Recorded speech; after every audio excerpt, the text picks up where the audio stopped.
All right, welcome everybody. I'm Diane Conklin. Welcome back to Queer Profits Podcast. I am just excited today that we're going to be talking with Dr. Steve, and I'm going to try to pronounce his last name, and when I screw it up, he'll correct me, right? Yacovelli.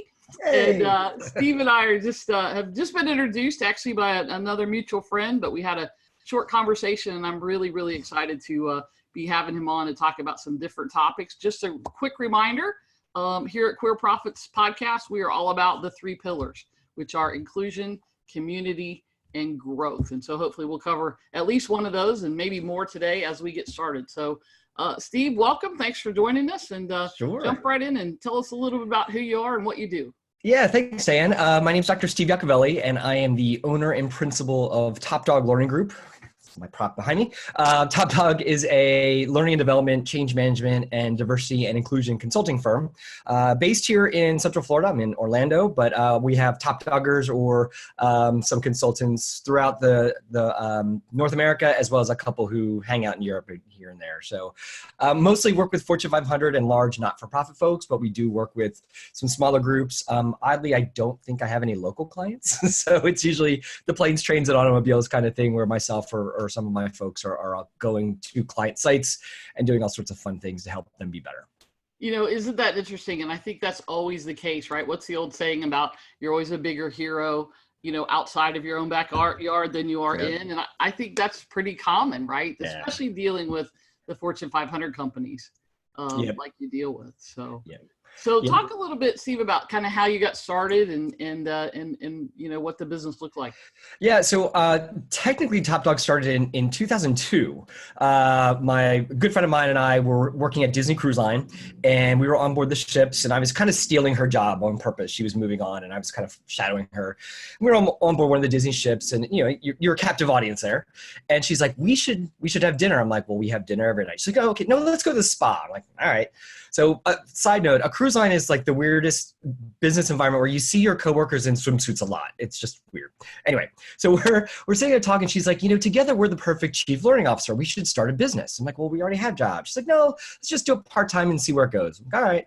So we did that for several years. You know, got the blessings of all of our Disney friends. They're like, don't steal Disney stuff and don't do it on company time. Have fun. We're like, okay, cool.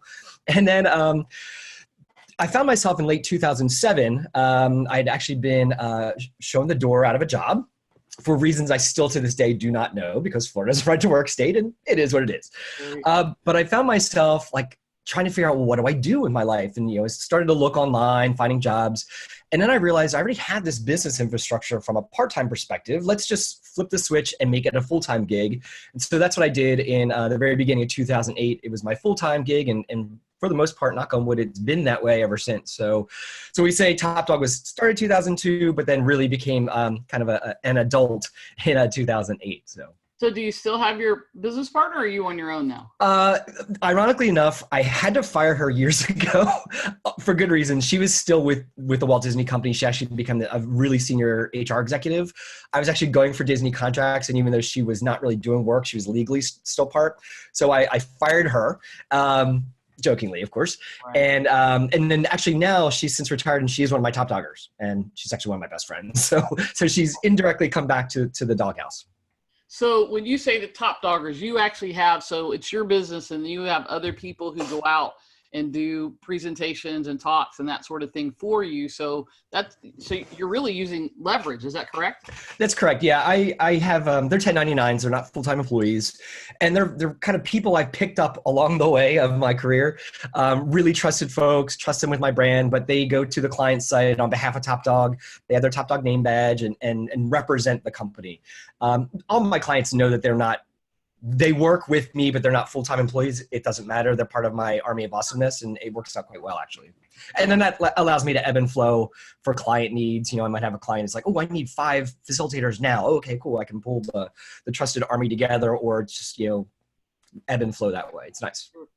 Well, and so in case anybody listening doesn't understand the 1099, that simply means they're independent contractors and not full-time employees who are, you know, on staff with benefits or not benefits, or, you know, you're taking taxes out and all that. You just pay them, and then they're responsible for all that. So we never know who's listening or No, who's it's good. on board. So I just wanted to make sure that you guys understood that. So that's actually an amazing like leveraging tool, right? Which is something that we talk about in business as we grow. How do we leverage? How do we get more done with the same amount of work on our part, right? So Yeah.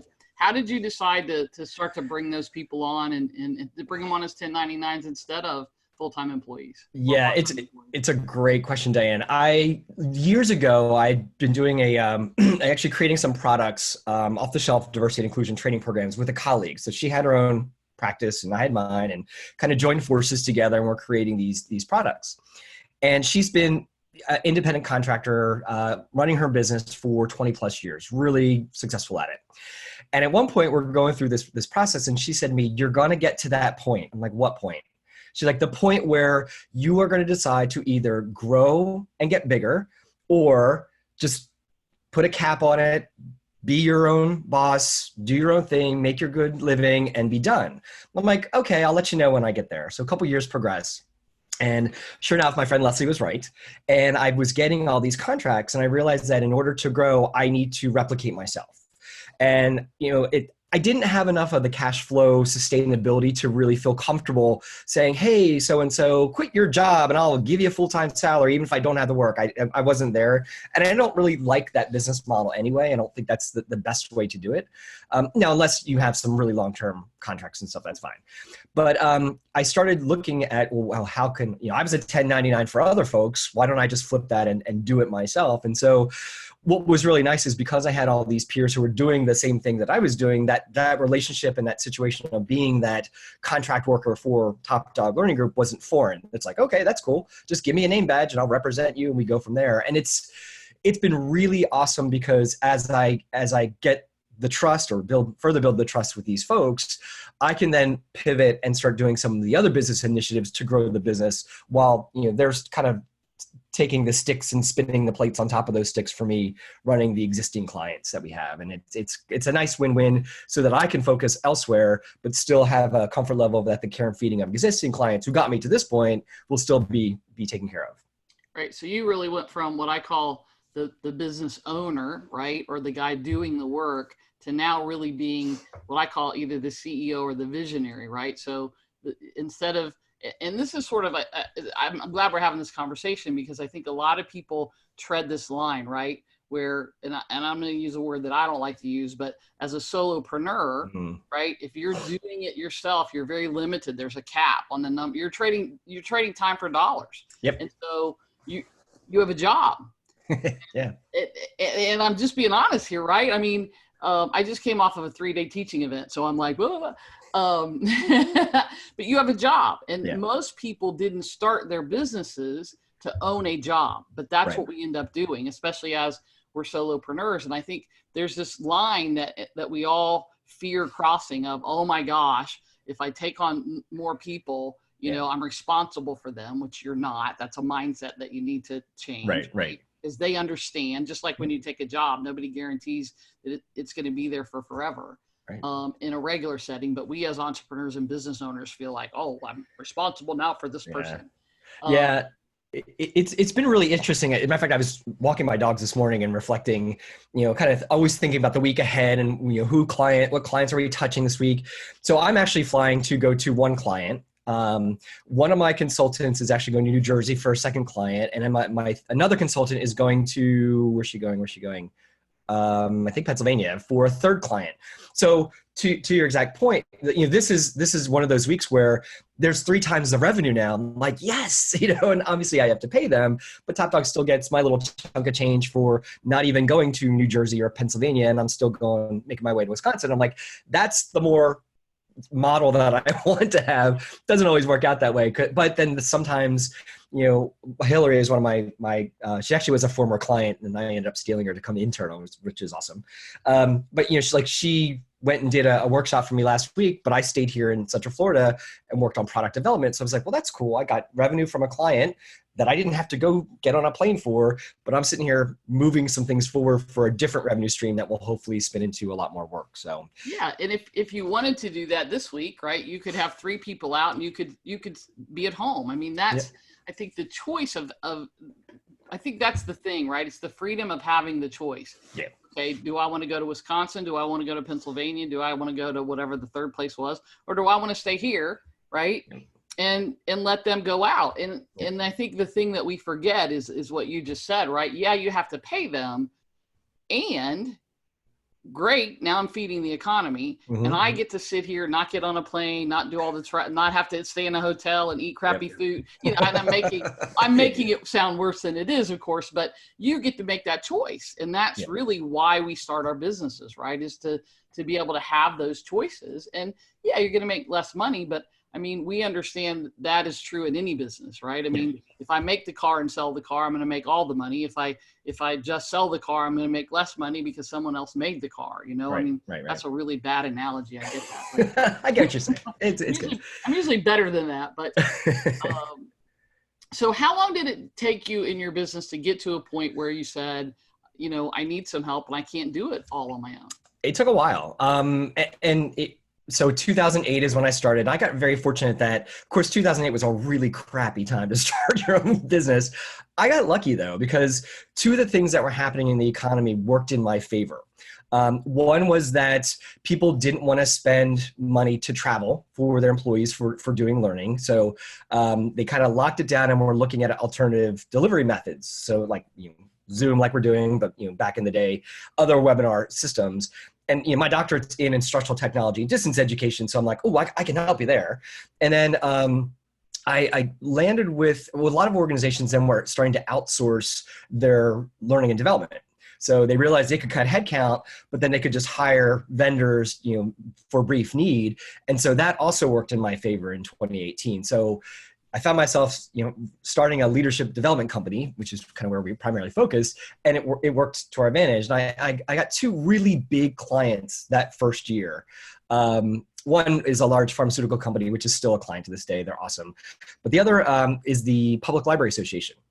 And they are still one of my, I don't like to have favorites, but they are very near and dear to my heart, still doing projects with them as well. They're awesome.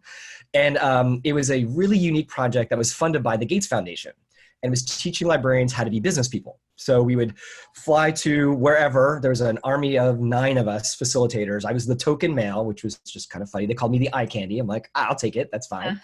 And so we would go and do these 2.5-day workshops, and then we'd go back to our respective homes, and then we'd meet somewhere else a second week. And this went on for about a year and a half or so. It was a fantastic project to have, especially just putting my shingle out there. And I did my own thing for quite a while. And it was about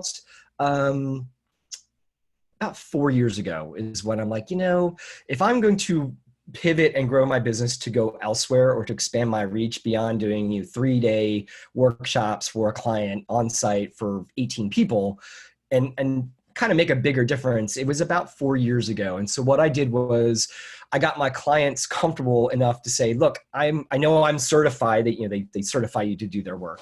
I know I'm certified in your leadership programs. I want to certify one of my other folks, transparent. You can watch them and observe them and all that good stuff. And then that way there's 2 of us. So we have flexibility. They're like, yeah, that's cool. So I started doing that. And then as things progressed, I was able to add a 3rd person through. So that's what's given me a lot of leverage. And then other duties as assigned other clients where I don't have to certify. I just, you know, pull from my folks, say, hey, who wants to go to Minneapolis tomorrow or next week? And, you know, some people are like, no, but some people are like, yeah, I'll go. And it works out well.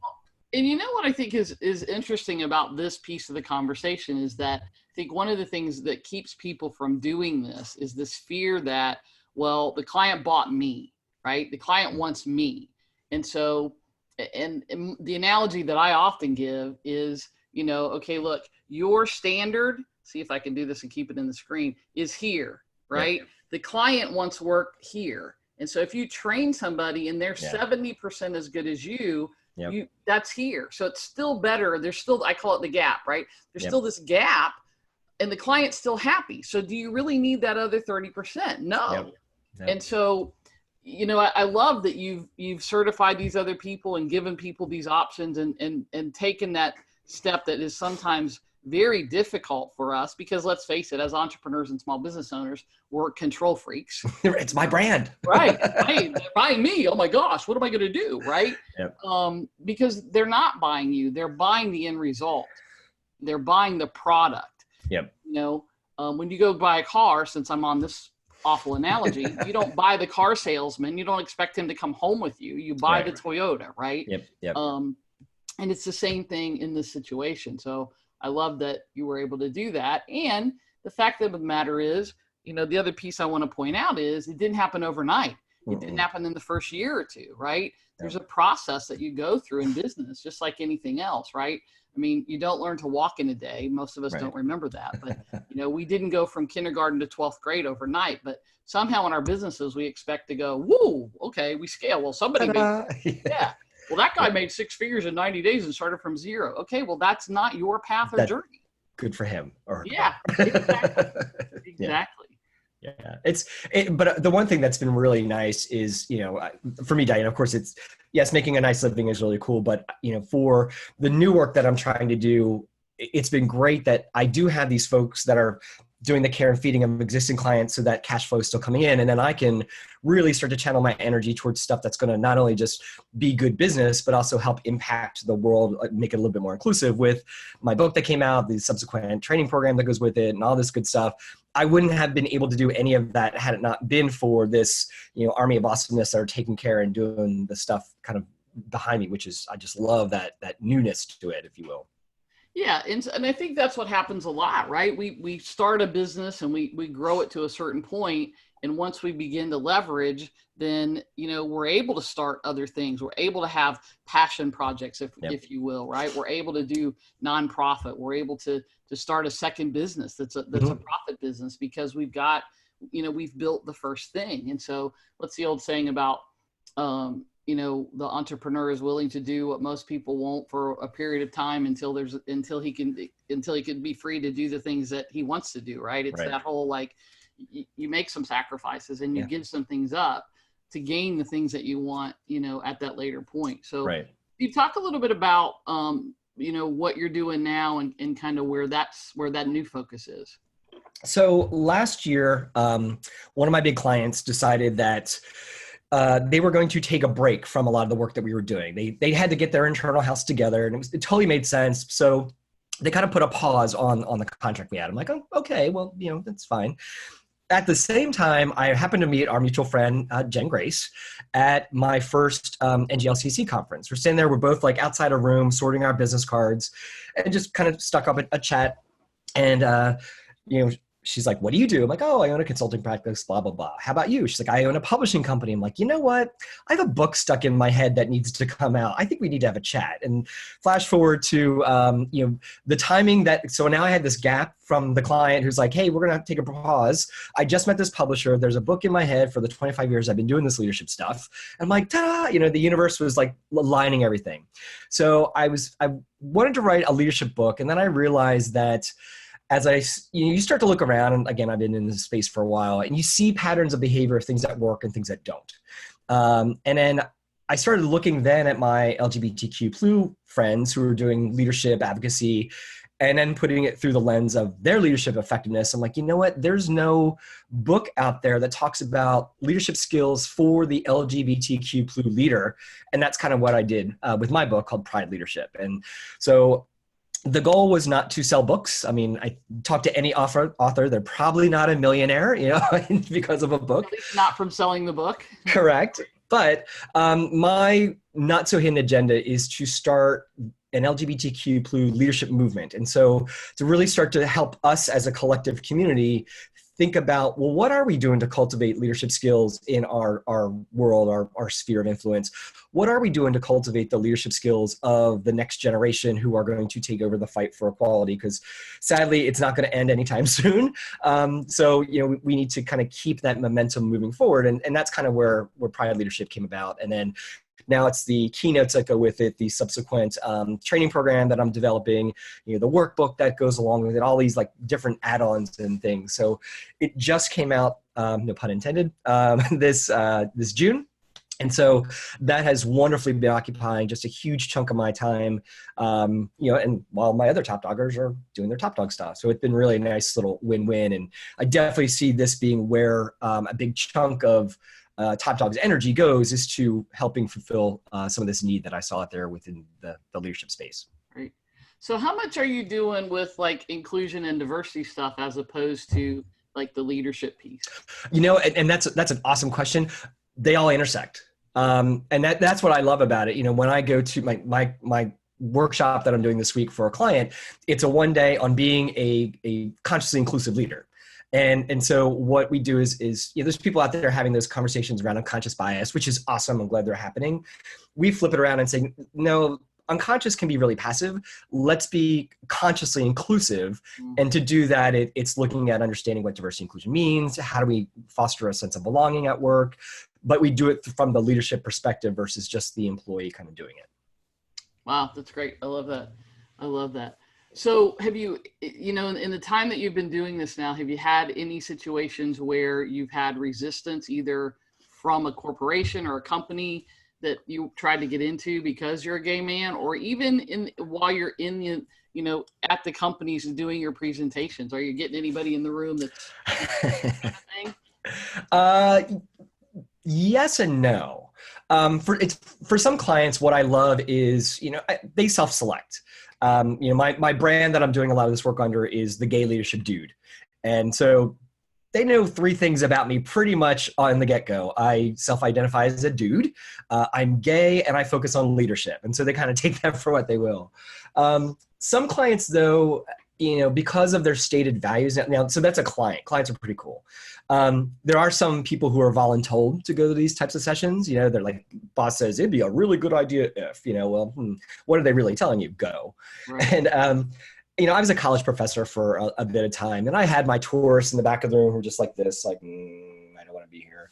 And you can find those pretty quickly. And so what I've figured out the nuance to get them to trust me within the first X period of time doing a workshop, especially if it's a multi-day, that's pretty easy to do. But then eventually I just let it drop out about my husband of 22 years or, something to that effect. I always wear gay rainbow socks now just because it's such a subtle thing. And, cool socks are like the cool thing now. Right. But it's that subtle message that some people will pick up on. I was doing a workshop a couple weeks ago and had my little gay socks on, and this one guy comes up, he's like, those are cool socks. I'm like, yeah, they're pretty flashy, aren't they? And just kind of progressed. Well, come to find out his daughter's gay. And so that's why he kind of had picked up on that clue. I will say that no one's overtly been rude to me as an out gay man. I have seen very few though, but a few people kind of pull back. And one of the things that I always love to talk about is how, for most clients I work with, one of their corporate values or organizational values is being inclusive, treating others fairly. And so I go right back to saying things like, oh, well, your corporate value is this. Do you agree with that? And so I don't necessarily make it about me. I make it about them from their work perspective. And then I always kind of have that follow up. Well, if there's any organizational values that you have that don't align with yours, you might want to have a conversation with yourself, because they're not going to change those to accommodate you. You're supposed to change yourself to accommodate them, or maybe this isn't the place that's the best fit for you. And we kind of leave it at that. Yeah, that's great. It's funny, as you were talking about the gay socks, it just reminded the rainbow socks. It reminded me several years ago. So my main company, obviously Queer Profits is like, it's pretty, that's kind of out there, especially for me. But so my other company is Complete Marketing Systems. And I don't even know, it's been 10, 12 years ago now. We did a redo on the logo. And one of the things that we kept saying is we have an umbrella of services. And finally I said, okay, that's the logo, right?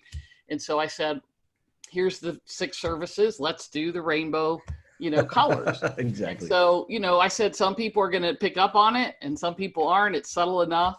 And so what's funny is that one of my really good clients, who's an artist, she's straight, been married for 30 something years. And I was talking about something at one point, and she's sitting in the audience with her mouth like gaped open. And I said, what's up? Right. And she's like, do you know that I just thought that was the top half of the color wheel?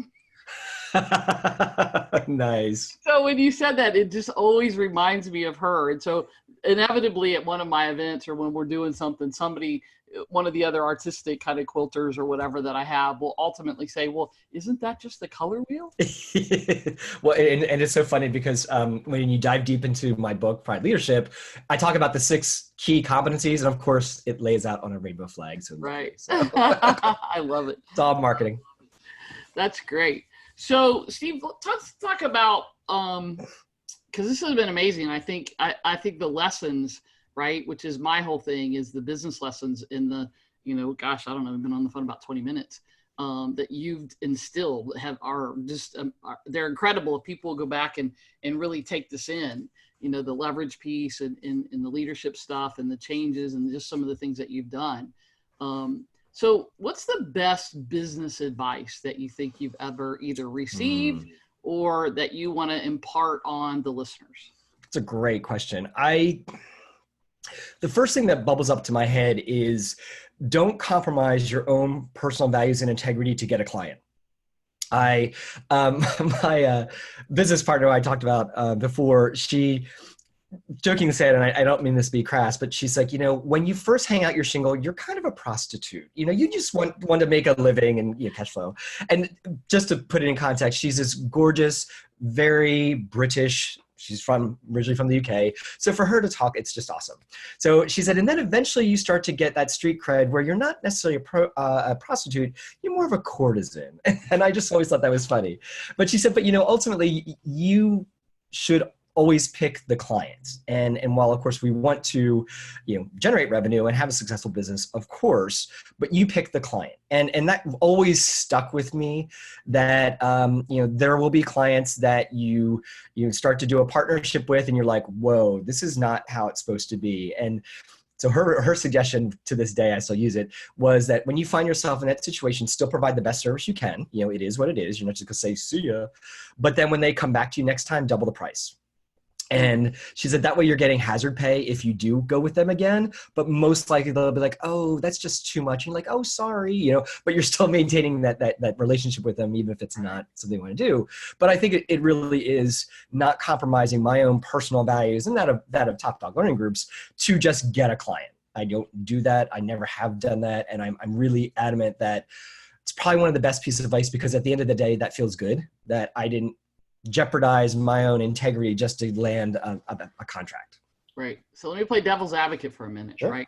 Because I know someone's either thinking this or screaming this as they're listening or watching this, right? They're saying, yeah, you know what? Great. That's great for you, Steve, because you've been in business for, 20 years and you're established and it's easy to do that now. It's great for you, Diane. You've been in business for 25 years and you have the ability to do that because you've reached a level of success. But you know what? I'm just starting out and I need money and I need clients. And so, how do I do that if I've got one client and I know the client's a butthole because I'm just being real, right? Yeah, that's true. Because he's already done something that's offensive or he's already said something, but I really need the business. Yeah. And so what would you say to that person who's either thinking that or saying that? So if that's the situation you find yourself in where it's like anyone, even if they're not in a business relationship, they're at work and their boss says something horribly homophobic or sexist or any ist thing here, you have a choice. And I actually talk about this in my book. When you look at organizational cultures, you have one of 2 opportunities. You can either try to shape it from within, which can be exhausting and really hard, but you can go that route. Or you can say, I'm out of here. And I think that's a very individual choice. I hear what you're saying, and I love your question because yeah, you're right. There's sometimes when it's like, I have to do this client contract because it's keeping the lights on. But at the end of the day, what can you do to still not compromise your own values, integrity, but still let the client know that you're working for them kind of thing. And it's a fine line. I totally get it. But I think that the individual has to decide, is this the fight I want to do or not? Or do I want to just pick up my toys and go elsewhere with somebody who plays a little bit more in line with how I do? And, I would just add to that, because I love your answer. And I would just add that many times what you'll find is if you step out on faith or whatever the right word is for you and say, you know what, I'm not taking that client because it doesn't feel right. And I know that I'm going to expend so much more energy, and it's the negativity and overcoming that and all of that is too much. Many times when you do that and you repel, for lack of a better word, that client, or you don't take that client, right? What you're going to find is that now you've created this void or this hole. And somehow the universe, God, Buddha, Mother Earth, whatever word you want to use, Yep. Fills it and Yep. brings you somebody. It may not be the next day, right? But very soon you're going to end up with somebody who's like the perfect or the ideal client, or who's at least a much better client. Yep. And I've just found for me that that's true. As hard as it is when you're in that position of, I got to keep the lights on, and I'd really like to eat, and Yeah. a house payment or a car payment. Because look, we all have to think about that. But I've just found for me, even early on, when you do that, somehow you always end up sort of being fulfilled with the positive, if you will. I have been a massive believer in business karma my entire career, and echo everything you just said, Diane. Absolutely agree that the challenge is that we as humans just need to be open to looking for those opportunities, and some people are much better at that than others. Yeah, and I think the other thing, and certainly, I'm sure you may have something to add to this, is it's the fear factor, right? And so we become afraid. It's like, oh my gosh, what do I do? And as soon as we become afraid, we do repel things, Yep. and we close ourselves off, and we get our shoulders into our ears, and we create all this stress, right? Yeah. But it's the fear piece of it. If we can let go of that fear and move forward into Yep. it, and I'm not the person who believes in, running through things, but I do believe that if you lean into the fear, because you can't always step through it, and you can't always ram your way through things, as much as I am the bull in the china shop. But if you lean into it a little bit, you'll find that pretty soon it gets a little easier, and now you can lean a little farther, and you can take from a different position. Now you can lean in again, and pretty soon you'll find out that, like anything, right, it becomes easier.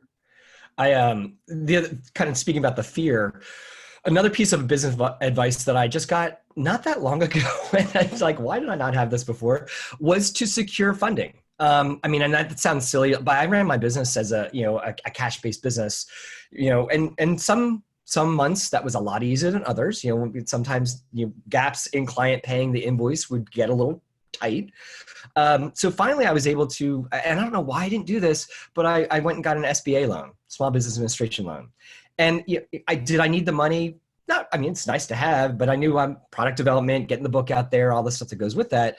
But I thought, you know what, I'm going to get this now because I can, just in case. And that has been such a breath of fresh air, where I'm not freaking out. Do I get the money that I can, from the client, so I can go pay my consultants? I can front that cash flow. So whatever means I think a listener has to secure that funding from an operational perspective, it's just so nice to have that and know that, I can pay my people, I can pay me, and to know that I don't have to wait for the client to send the paycheck first. I can actually run on that capital. And I don't know why I didn't have that. Consulting practice, your overhead is really small. Some tech equipment and, a nice luggage, pretty much. But it's just been a really nice feeling to have that operating cash flow. And then, of course, the money starts coming in usually 90 days after the invoice. So there's at least that. Right. The key thing that you said there that I just want to point out is that, did I need the money? No. And that's when you go get it. If you're in a position where you need the money, you're probably not going to get it, whether it's an SBA loan or you go to your local bank and continue. I have I'd call her a mentor, I guess, and a good friend in the business who runs a multi-million-dollar company. And the thing that she said that was very interesting is, every time something good happens in your business, let's say you're publishing a book, or you get a write-up in a newspaper, or whatever, that especially if you have your loan at the local bank, right? Yep. That you go and look, you may never take the money. Just because you have the loan or the money available doesn't mean you have to use it, right? Be smart. Don't be stupid.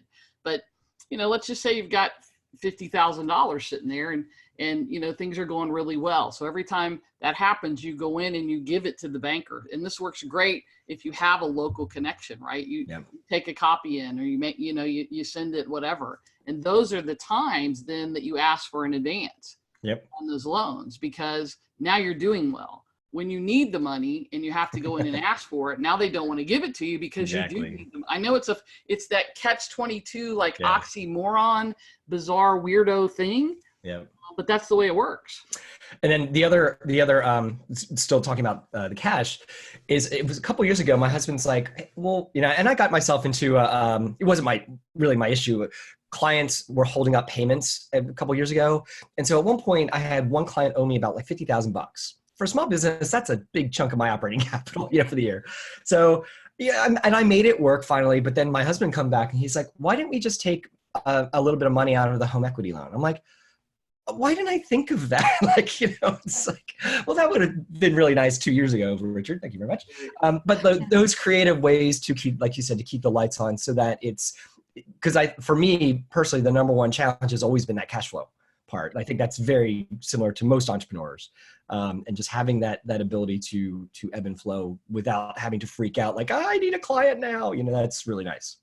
Right. And again, that, it's that time when I need a client now is when there's no clients available in the entire planet, right? It's like, wait, where did they all go? That's a great point. Yep. Good. Yeah. Well, that one simple question led us into all kinds of places, didn't it? Good. So what about social wisdom? Like where do you think our community is going? What do you think the most important sort of issues that we have are, and where do you think it's headed, and the challenges that are coming up socially? I think the one thing that is really fantastic about our community, and it's on display in these sometimes more challenging times, is the solidarity. When I see something happen on social media or in the news that's damaging to our trans brothers and sisters, I see a massive collectiveness of the broader LGBTQ+ community saying, no, brothers and sisters, we got your back. And then, when women's reproductive rights come on, the men are saying, no, sisters, we got you. I'm seeing more of that in our community than I expected, in a great way. And I think that is probably one of the most rewarding things out of a lot of this adversity that's happening in current times, is that people are like, no, I'm standing up with you, because that's not cool. And well beyond just our community, our allies are doing the same thing. And I that gives me a lot of strength, but I also know that I'm more mindful to be that one to stand up a little bit more too, because people are standing up for me. And I think that's where things are going to help facilitate change. So how do we maintain that, Steve? Because, this is interesting that you brought that piece up, because I see that happening when there's an issue, right? Mm-hmm. When there's a challenge, when there's something that happens. And yet I see sort of almost the opposite of that during just sort of more tranquil times, right? Mm-hmm. There's a lot of what I would call segregation, right? The gay men are over here and the lesbians are over here and trans people are over here. We even do it based on color. So how do we take that solidarity piece, which I believe we need more of, right? More inclusion, mm-hmm. More community. So how do we become more solidified as a community? How do we increase the solidarity just overall in our community? I think one of the best ways I've seen it, not just in our community, but even within businesses who have employee resource groups, is making sure that we provide ourselves the opportunity to go be an ally for others. So I sit on a local health organization's board, and the health organization focuses on the LGBTQ+ community. It started, though, focusing with this focus on the trans community and servicing local trans folks for whatever health needs that they had. And so I was very fortunate to be on that board, and it's really broadened my perspective of understanding how I can be a better ally for that particular community. And I think that lesson might be really good for all of us. If I'm a gay man, maybe I need to go hang out with some of the women's groups to understand their perspective. If I'm, one of our gay or bi women, maybe it's, I go to some other group to kind of start to cross-pollinate, for lack of a better term, but more so to understand the perspective and what are the hot button issues, what are keeping up that group at night, and really try to honor and understand how can I be that ally voice that has just a different resonance for what's happening for others, and just having that mindfulness and also keeping each other accountable to do that cross-pollination, if you will. Yeah, I love that. I had an interesting conversation with Gabriella Claiborne, who's a trans woman. She's local. Yeah, she's here in Atlanta, about this very thing. And one of the interesting things, and I don't remember if she said it to me during our interview or whether we were done, but we're about to have a Trans Day of Remembrance that we have every year. And I made a comment to her that, what can I do, kind of thing, right? And she said, I'm going to invite you to come to that. And so I said, great, I'll be there. And so she looked at me and said, you just went from an ally to an advocate. And I thought that was an interesting, because one of the things that's important to me is the inclusion in the community, and something that one of the reasons I'm doing the podcast. And so it was interesting because I thought, wow, there is a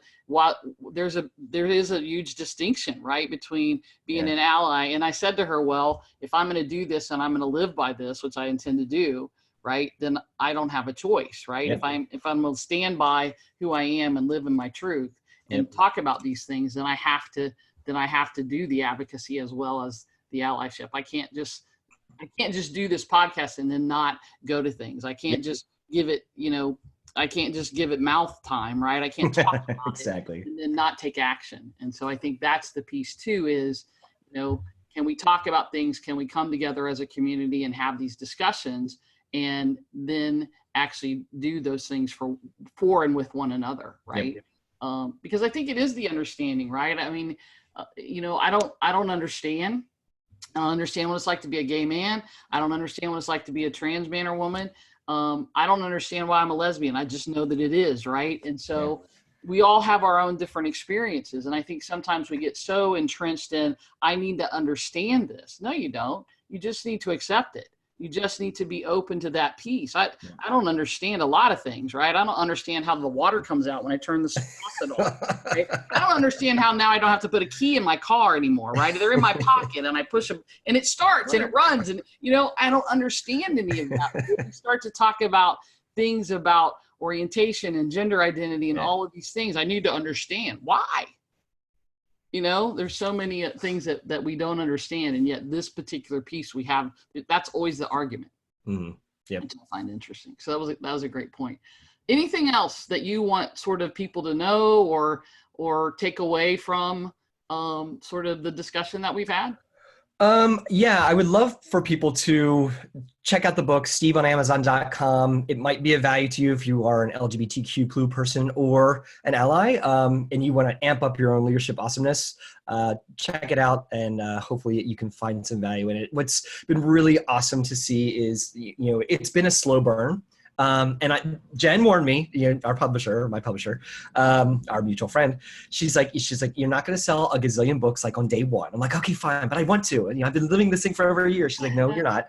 But now what I'm starting to see is my book, I tried to target about 200 pages. It became 356. Kind of went a little overboard, but that's okay. It's good.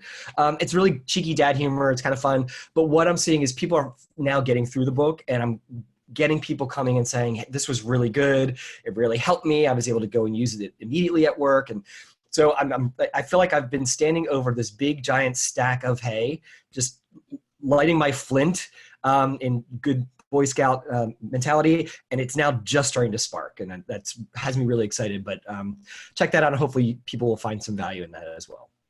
And how do people get in touch with you, or how do they find you online or social media, or feel free to give out phone numbers or whatever? Yeah, probably the best thing is the Top Dog website, topdoglearning.biz, B-I-Z, even though .com will get you there as well, but biz is what we decided to use years ago. That's probably the best way to get a hold of me, and you can see the contact stuff there. You'll see some articles, links to podcasts and stuff like this. You'll see a video on there that's me describing what the heck is Top Dog. Do you train dogs? No, we train humans, unless there are dogs. That's a whole other story. Or you can go to, like I said, Steve on Amazon.com, which is where the book specifically is, and that will also allow you to kind of explore some of the stuff that the Gay Leadership Dude and Top Dog does as well. And I love that piece. It's like the gay leadership dude. I was like, I just love that. No one had it. No one had it, believe it Right. or Well, not. believe it or not, no one had gay pride, the gay pride book. And so that's what my title is going to be when it came Nice. out. I was like, really? No one has No that? one? I went to Amazon. I typed it in and I'm like, okay, that's mine. Nice. Yeah, pretty amazing, right? In 2019, almost 2020, no one had Yeah, that. So that's pretty cool. well, so yeah, so this has been amazing. I just want to say thank you so much for sharing so much and giving so much great, business advice, great advice, community wise. We certainly covered inclusion, we certainly covered community, and we certainly covered growth. So I love that we hit all three of the pillars for Profits Podcast in one interview. So thank you so much for your time. As always, you guys, if you have questions or comments, please leave them below.